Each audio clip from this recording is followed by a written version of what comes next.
인생을 살면서 나는 누구인가라고 하는 이 정체성에 대한 질문과 또 그것에 대한 대답을 갖고 사는 것은 참 중요하다라고 하는 마음이 듭니다. 성경은 인간에 대해서 어떻게 얘기하고 있는가? 인간의 정체성을 특별히 성경이 이야기할 때는 한 개개인의 어떤 독립적으로 접근하기보다는 그가 누구에게 속해 있는지를 가지고 정의할 때가 많습니다. 그가 하나님께 속해 있는 자인가, 마귀에게 속한 자인가. 다시 말하면 한 인간의 정체성은 누구의 통치 안에 있는가, 누구의 법 안에 있는가를 가지고 결정된다라고 하는 의미일 거예요. 성경의 그리스도인들을 정의할 때 70년, 80년간 세상에 발을 딛고 살아갔지만 그리스도인은 이 땅이 아니라 하나님 나라에 속한 자들이라고 정의를 합니다. 하나님의 말씀을 삶의 기준으로 그리고 우리가 마땅히 지켜야 될 법으로 여기면서 살아가고 있다라고 하는 건 우리가 하나님 나라에 속한 자라고 하는 뜻이기도 하겠죠. 조금 더 쉽게 얘기하면 하나님이신 예수님께서 이 땅에 인간의 모습을 입고 오셔서 그분이 사셨던, 그분이 걸어가셨던 그 삶의 여정을 우리가 걸어가야 될 삶의 여정으로 받아들이는 것, 그것을 그리스도인이라고 이야기를 합니다. 문제는 우리가 사는 이 세상이 저 하나님의 나라와는 너무 다르다라는 거예요.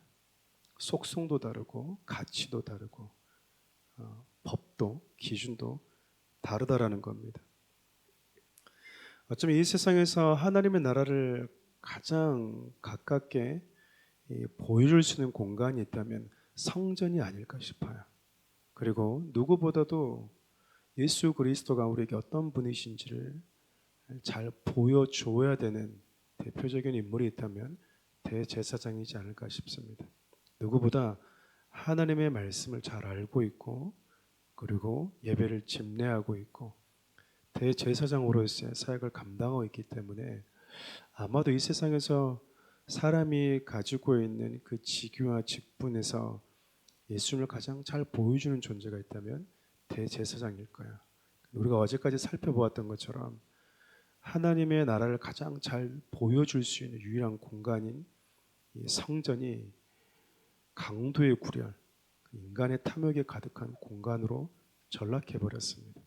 그리고 대제사장은 그 성전을 자신의 이익을 위한 수단으로 삼는 탐욕에 가득한 찌든 존재로 전락해 버렸죠. 그들이 만든 그 세상 속에서, 특별히 종교 지도자들이 만들어 놓은 세상 속에서 그들이 이것이 성전이고 이것이 예배이고 이것이 하나님이 좋아할 거라고 나름대로 깎아 만들어 버린 자기들만의 세상에 예수님은 환영받지 못하셨어요. 그래서 그들이 예수님이 자기의 시대와 함께 사는 것을 원치 않았기에 예수님을 십자가에 넘겨줘 버렸던 겁니다. 여러분, 하나님을 가장 잘 보여줘야 될 대제사장이 이렇게 무너져 있고 하나님의 나라가 어떤 나라인가, 어떤 말씀과 그 누구의 법에 따라서 움직이고 있는가를 잘 보여주는 게 성전인데 이 두 가지 가치가 무너져 있다면 우리가 사는 세상은 오죽하겠습니까? 여러분, 우리가 살고 있는 이 시대에도 세상은 끊임없이 저와 여러분들 향해서 이 정체성에 대한 질문을 던지고 있다고 생각해요. 너는 누구냐? 너는 누구에게 속한 자이냐? 그것을 직접적인 질문으로 우리에게 던질 때도 있지만 수많은 간접적인 그 질문들을 통해서 내가 하나님께 속한 자라고 하는 그 대답을 하나님은 듣기 원할 때가 참 많으세요. 여러분, 세상에 속해 있다라고 하면은 세상은 참 좋아하겠지만 하나님께 속해 있다라고 하면 우리가 이 땅에 발을 딛고 사는 동안 세상은 저와 여러분들 그다지 좋아하지 않을 수 있습니다. 성경의 표현을 빌리면 너희들을 세상은 미워할 것이다. 왜냐하면 너희들이 내게 속하 있기 때문에 하나님 나라에 속해 있기 때문에 하나님 나라와 극단적인 대립을 가지고 있는 세상은 너희들을 미워하게 될 것이다. 그렇다면 여러분, 이 땅에 사는 그리스도인, 하나님 나라에 속한 자이지만 이 땅에 발을 딛고 사는 동안 성도들에게 필요한 건 바로 믿음이라고 하는 용기예요. 내가 살아가는 데 있어서 내가 속한 분이 예수 그리스도라고 하는 나의 정체성이 그분으로부터 나온다라고 하는 나의 믿음을 드러낼 수 있는 용기다 그 말입니다. 지금 저 여러분들 살고 있는 이 마지막 시대의 믿음의 또 다른 이름이 있다면 전 용기라고 생각하는 거야.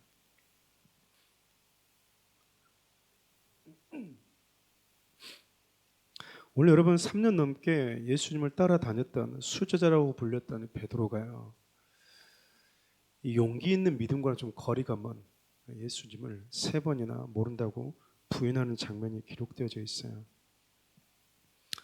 어제 우리가 살펴보았던 것처럼 지금 베드로는 예수님을 멀찍이 거리를 두고 따라가고 있습니다. 생각해보면 신앙은 늘 그렇듯 자신감으로 하는 게 아니라는 거예요. 구호로 하는 것도 아니고 우리가 새해가 되었으니까 혹은 우리가 이번에 한번 으쌰으쌰 해보자라고 되는 게 아니에요. 겟세마네에서 예수님과 깨어 있어야 될 때 깨어 있지 못하고, 그리고 그 깨어 있지 못함이 나로 하여금 예수님과 멀어지는 간격을 만들어버린 그 결과가 예수님의 제자였음에도 불구하고 예수님을 모른다라고 부인하는 일까지 이어져 버린 거예요. 여러분, 예수님과 멀어지게 되면요, 예배와 소홀해집니다. 예배가 소홀해지고 말씀을 듣는 게 어색해지고요, 성경을 읽는 것도 어색해집니다. 하나님의 말씀을 들을 때 그 말씀이 나에게 기쁨으로 생명으로 다가오기보다는 부담으로 다가올 때가 많고, 그리고 하나님의 말씀을 들을 때 자꾸 내가 내 마음속에서 아멘으로 하지 않고 자꾸 변명하고 내 안에서 자꾸 하나님의 말씀을 들으면서 내가 감정으로 기분으로 반응하고 있는 거예요. 여러분들 다 해보셨을 거예요. 앉아있으면서 하나님의 말씀을 듣는데 하나님 맞습니다. 내가 또 그러죠. 내 이 기질이 또 넘어졌죠. 하나님 내가 이렇게 연약해요. 하나님 나를 긍휼히 여겨주세요. 그렇게 받아들이는 것을 영으로 받아들인다고 표현하는데 그렇게 받아들이지 않고요, 하나님의 말씀을 듣는 그 순간이 끊임없는 변명의 시간이 되어버리는 거예요. 마치 사무엘이 사울에게 가서 하나님의 말씀을 전해 주었을 때 나는 좋은 마음으로 했다라는 거예요.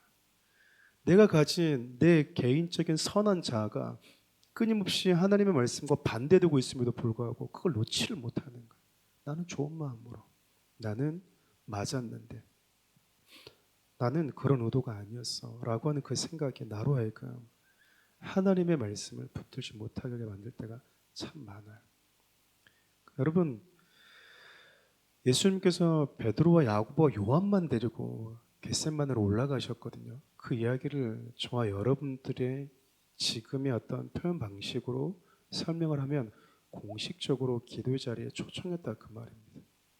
교회가 다 같이 예배하고 다 같이 우리 하나님을 높여드리는, 소위 말하면 우리가 공예배 때 주님을 만나러 오지 않고 있다 그 말이에요.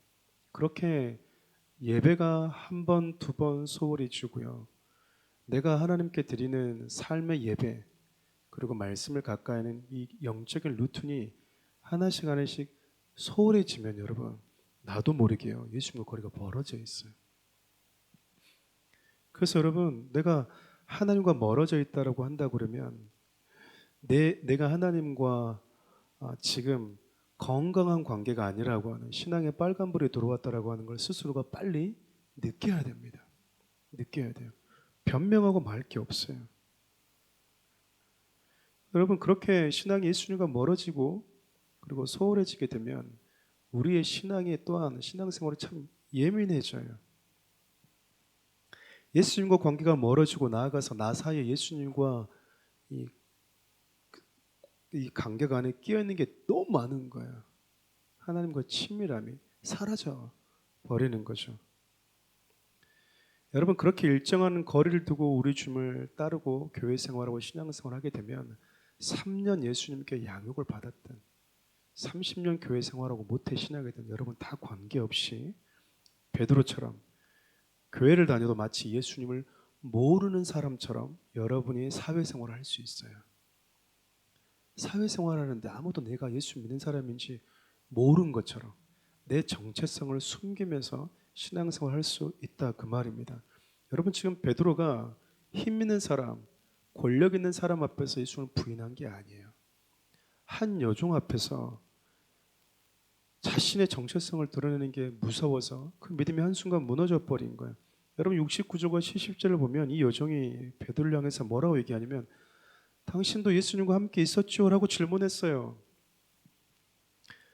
베드로의 믿음을 물은 것도 아니고 신앙의 연수를 물은 것도 아니고 제자로서의 삶을 물은 것도 아니에요. 다만 너 예수님을 따라다녔던 사람들 중에 한 사람인 것 같아요. 뒤에 보면 너의 말이 증언한다. 여러분 우리 신앙이 자꾸 예수님을 따르다 보니까 지문처럼 남아있는 거야. 말투에. 그래서 여러분 예수 믿는 사람들이 이렇게 얘기하면 예수 안 믿는 사람들이 쓰지 않는 용어들을 많이 쓰잖아요. 뭐 은혜, 자비, 뭐 어떤 하나님의 성령의 능력, 뭐 영적으로 뭐 이런 말을 쓰잖아요. 여러분 이거는 예수님 안 믿는 사람들이 쓰지도 않아요. 그런 말들을 쓰면 대방에 이 사람이 예수님 믿는 사람인가 교회 다니는 사람인가 알아보거든요. 가끔씩 여러분 저도 이렇게 그 당근 거래할 때 이렇게 이제 가끔씩 저녁에 하잖아요. 이제 그러면은 죄송합니다. 이게 너무 내고가 안 돼서 제가 못 살 것 같습니다. 죄송합니다. 아 괜찮습니다. 그러면 평안한 밤 되세요. 이렇게 하면은 그분이 혹시 교회 다니시나 이렇게 오거든요. 습관적으로 이렇게 평안하십시오. 평안한 밤 되십시오. 우리 문자를 보낼 때 평안한 밤 되십시오. 혹은 또 내릴 때 평안한 하루 되세요. 이렇게 얘기하면 우리의 말투에요. 지문처럼 예수를 믿는 사람이라고 하는 게 남아 있어요. 베드로 여러분 3년 동안 예수를 믿었으니까 예수님의 말투가 남아 있었겠죠. 사람들이 알아본 거예요. 그런데 베드로가 어떻게 하냐면 한 여종이 물어봤는데 베드로가요 모든 사람들 앞에서 부인합니다. 한 사람이 물어봤는데 한 사람 앞에서 부인하는 것이 아니라 모든 사람들 앞에서 자신의 믿음을 예수님을 따랐던 그 삶을 한순간에 부정하고 있는 거예요.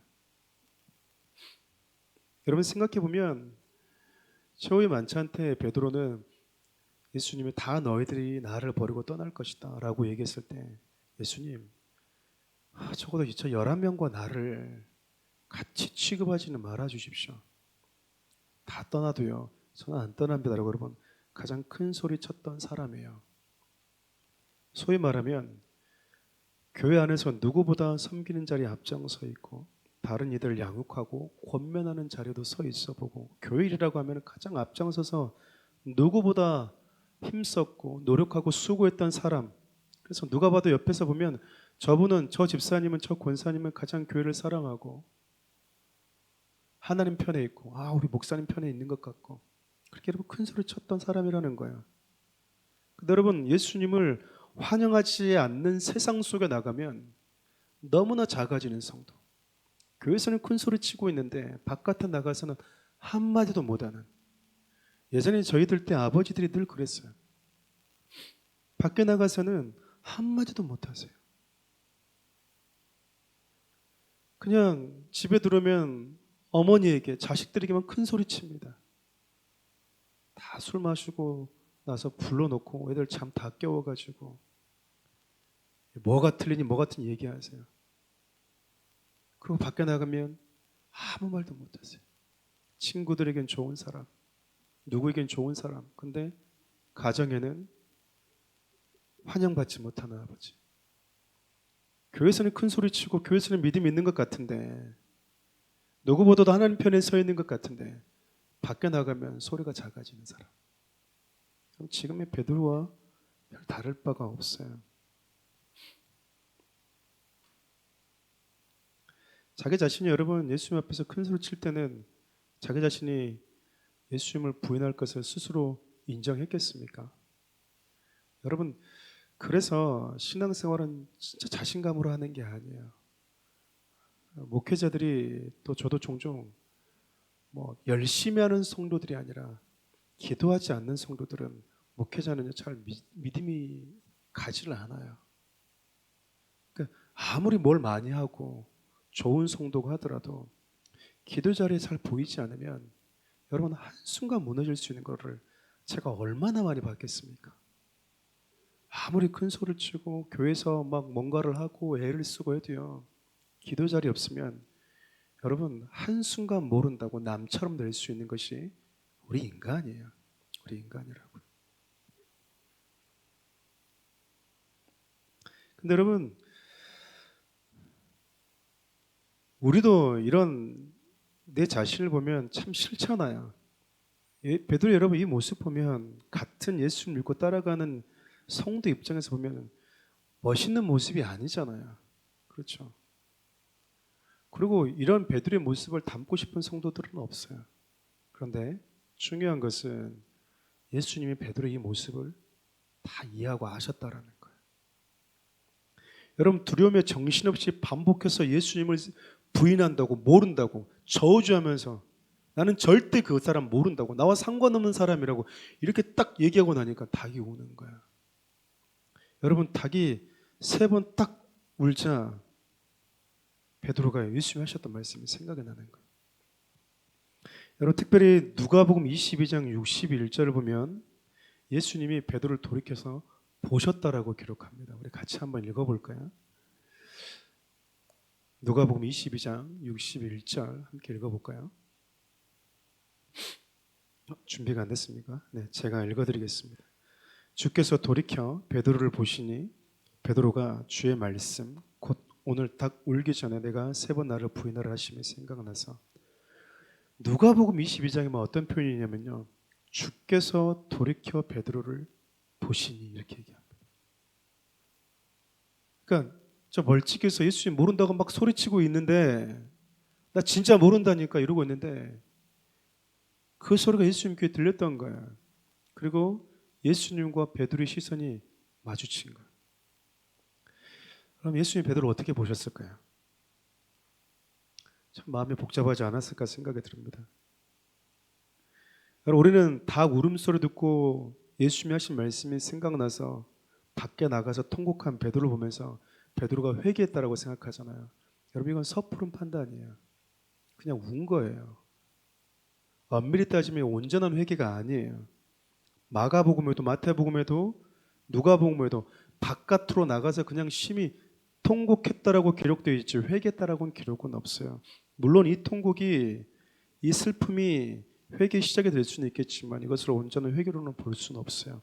말씀이 생각났긴 했지만 여전히 두려웠고 여전히 예수 믿는 곳으로 갈 수는 없었어요. 돌이켜 회개하고 사람들 앞에서 닭울음소리를 듣고 예수 말씀이 생각났다면 다시 그 사람들 앞에 일어서서 아니요, 내가 방금 실언을 했습니다. 여러분 말처럼 제가 예수를 따르는 사람이 맞습니다. 나는 예수님을 믿고 따랐던 제자가 맞습니다라고 말해야 돼요. 그게 회개잖아요. 근데 베드로 그러지를 못했습니다. 그냥 뭐 했던 거예요? 말씀은 생각이 났는데 그래서 저는 절대 예수님 안 버립니다. 안 떠납니다라고 하는 그 말씀은 생각나는데 못 가는 거예요. 예수님과 눈이 마주쳤는데 그분 있는 곳으로 못 가는 거예요. 누구보다도 예수님 곁에 누군가가 있어줘야 된다면 제자들이고 자기 자신일 텐데 아무도 없는 그 예수님 곁에 갈 수 있는 용기가 없었던 거예요. 무서운 거예요. 그러니까 뭐 한 거죠? 바깥에 나가서 그냥 울 수밖에 없는 거예요. 믿음 없는 자기 자신, 용기 없는 자기 자신. 말씀은 생각은 났는데 예수님께 약속은 했는데 그 약속을 지키지 못한 겁쟁이 같은 자기 자신을 보면서요 한탄하고 있는 거예요. 말씀 마무리하려고 합니다. 여러분 누가복음의 이 기록을 근거할 때 예수님은 어떤 눈빛으로 베드로를 보셨을까? 여러분 정죄의 눈빛일까요? 큰 소리 치더니 고작 그 정도였냐라는 식으로 여러분 바라봤을까요? 닭 울음소리가 들으면 내가 했던 말이 생각이 날 거야. 그러면 내가 너에게 했던 말을 듣고 너는 나에게 있는 곳으로 뛰어오겠지. 그걸 기대했을까요? 저는 아니라고 생각해요. 예수님은 베드로를 이해하셨던 거예요. 예수님께서 미리 해주신 말씀이 생각나긴 했지만 당신의 곁으로 뛰어올 용기가 없는 베드로를 그냥 이해하셨다고요. 베드로는 닭 울음소리를 듣고 예수님 말씀이 생각났는지 모르겠지만 예수님 홀로 재판받는 그 자리에서 바깥으로 나가서 심히 통곡하고 자기 자신을 바라보면서 한심해하고 있는 제자의 울음소리를 들었을지 몰라요. 예수님이 모든 것을 다 끌어안기로 작정하고 지금 이 길을 가고 계신 겁니다. 대부분의 사람들은 상황 갈 때는 그냥 지나가면서 꺾습니다. 꺼져가는 불빛은요 그냥 훅 꺼트려 버려요. 근데 우리 주님이 그러지 않는 거예요. 제가 담임 목사가 되면서 하나님이 저를 이렇게 많이 훈련시키셨던 것들 중에 하나가 그거였었어요. 전도사 때는 정말 예민했었고요. 정말 너무나 칼 같아서 어떤 기준에서 벗어나는 신앙생활을 하는 것에 대해서 이해를 잘 못했어요. 특별히 장로님들이라든지 안수집사 권사님들은 더더욱 이게 이해가 안 됐어요. 그러니까 어딜 가든지 장로님 권사님들은 늘 동네 북처럼 그냥 잘해도 못해도 그냥 우리 소위 쿠사리를 막 들었거든요. 부교육자 때도 그랬었고, 근데 담임 목사가 되고 나니까요 생각이 참 많이 바뀌더라고요. 그리고 몇 차례 이렇게 고부특사하면서 반복된 이 베드로를 대하신 예수님의 모습을 보면서 제가 8번째거든요. 올해 7차라고 되어 있는데 8번째 고부특사를 하고 있는 건데 제가 한 3번째쯤 됐었을까요? 그때 메시지를 이렇게 보는데 하나님이 제 마음을 이렇게 보게 해주시는 거예요. 여러분 3년차쯤 됐을 때 교회 얼마나 말이 많았겠습니까? 목사님 누가 어땠고요, 누구 집사님 어땠고요, 이런 얘기들 제가 많이 듣지 않았겠어요? 근데 지금은 그런 얘기도 잘 안 하세요. 근데 여러분 저는요 특별히 저희 교회 성도들 믿거든요. 그리고 콩으로 매줄 쓴다고도 안 믿는다고 그러는 분들이 있잖아요. 저는 우리 교회 우리 간사님도 계시고 우리 권사님 안수집사 믿잖아요. 저는 그냥 다 믿습니다. 이분들이 하나님을 얼마나 사랑하는지, 교회를 얼마나 사랑하는지, 저를 얼마나 사랑하는지 제가 그냥 믿게 되어졌어요. 소위 말하면 이제 우리가 모여서 나누다가 막 목사님이 흉을 봤다, 그럴 만한 이유가 있었을 거야. 그냥 동조하기 위해서 그런 게 아니고 그런 마음이 있어서 그런 게 아니라, 여러분 저도 그렇거든요. 저도 이렇게 부부가 와서 얘기하면 그러잖아요. 남편이 막 아내에게 그러면은 그러죠. 남편이 좀 그런 부분이 있죠. 그럼 그건 딸랑 가가지고 여보 목사님한테 얘기했더니 당신 그런 부분이 있대. 이건 여러분 푼수예요. 그런 부분에 노발대발 할 것도 없어요. 그래요, 맞아요. 우리 교회도 약간 그런 부분이 있죠. 여러분 전 다 믿어요. 그냥 그 상황 속에서 우리 리더들이 그럴 만한 이유가 있다. 그냥 그게 다 받아들여지는 거예요. 어느 순간. 그리고 그게 믿어지고. 행여나 그분들이 어디 가서 목회자에 대해서 저에 대해서 부정적인 뉘앙스를 풍기면서 얘기했다, 그럴 만한 이유가 있었을 거예요. 그리고 여러분 저 안에 하나도 타격감이 안 생겨버리는 거예요. 어느 순간에. 제가 이 마음을 위해서 기도했었거든요. 하나님 저에게 이 마음을 좀 주십시오. 여러분 지금 예수님이 떠나면, 제자들이 떠나면 이것처럼 예수님의 마음의 마지막 마귀가 줄 수 있는 타격감이 없어요. 가장 예수님께 타격을 줄 수 있는 거거든요. 여러분 예수님은 인간의 모습을 입고 오셨다니까요. 외로운 시간이야. 여러분 예수님이 베드로와 눈이 마주쳤을 때 인간적인 마음으로는 그러지 않았겠어요? 베드로야. 근데 눈이 마주쳤는데 베드로 예수님께 못 오는 거예요. 그 자리를 떠나버리는 거야. 그걸 계속 우는 거야. 그 울음소리가 우리 주님의 귀는 들리는 거죠. 베드로는 닭 울음소리를 듣고 저기 나가서 울고 있는데 예수님은 그 말씀을 들으면서 괴로워하고는 베드로의 모습이 들리는 거야. 아주 작은 바람에 흔들리는 여린 새싹, 작은 새싹이 여러분 크고 작은 바람에도 계속 움직이는 거죠. 근데 예수님은요 그 작은 새싹 속에서 이게 뭐야? 그러고 지나가는 사람들이 그냥 잡초야 뭐야 그냥 쉽게 밟고 지나갈 수 있는 그 여린 새싹을 통해서 예수님은요 먼 훗날 열매 맺을 나무를 보시는 거예요. 지금은 용기가 없어서 예수 믿는 곳으로 달려오지 못하고 바깥으로 나가서 자기 연민에 빠져가지고 슬퍼하고 있는 베드로가요 얼마 지나지 않아서 대제사장 공회에서 성전 앞에서 많은 사람들 앞에서 예수가 죽으셨다가 살아나신 하나님의 아들이십니다라고 당당하게 외칠 그 모습을 보신 거예요. 만약에 그런 여린 상한 갈대와 같은 베드로 우리 주님이 꺾어버리셨다면요 그 베드로는 없는 거예요.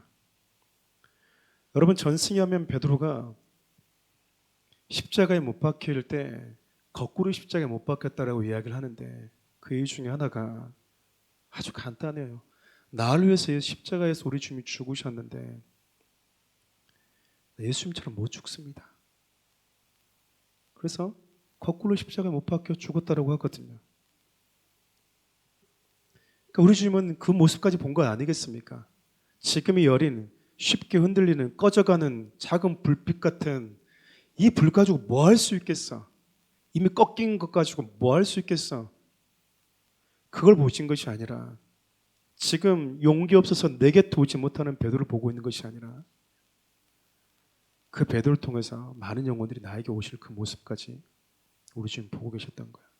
믿음이 여리고 또 성장에 더딘 우리 성도님들이 계실 겁니다. 때로는 용기가 부족한 분들도 계실 거예요. 작은 바람에도 쉽게 흔들리는 연약한 믿음을 가진 성도들도 있을 거예요. 때로는 믿음에서 자주 흔들리는 성도들을 보면 하나님의 따뜻한 시선과 사랑의 마음을 온전히 담아서 전해주어야 되는 목사인 저의 이 메시지 선포가 서툴 때가 있어요. 양해를 구해요. 온전하게 하나님의 마음과 사랑에 담겨야 되는데 그러지 못할 때가 있는 썩 하나님 보시기에 온전치 못한 메신저인 건 분명합니다. 그러므로 여러분 그 부족함 있는 저를 보지 마시고 오늘 자기를 모른다라고 외면하는 순간에도 당신의 사랑하는 제자들을 그 베드로를 바라보셨다. 그 따뜻한 우리 주님의 시선을 여러분들 보셨으면 좋겠어요. 저와 여러분은 그분의 따뜻한 시선 속에서 우리의 어린 믿음이 지금껏 자라왔고 앞으로도 자라갈 겁니다. 지금 연약한 여러분들을 보지 마시고 하나님이 여러분들을 보시는 그 아름다운 열매를 맺고 많은 사람들의 기쁨이 되어줄 거목이 되어져 있을 여러분들을 보시는 그 따뜻한 주님의 사랑 속에서 여러분들이 자라가는 그런 시간이 되었으면 좋겠어요. 우리 한번 말씀 붙들고 기도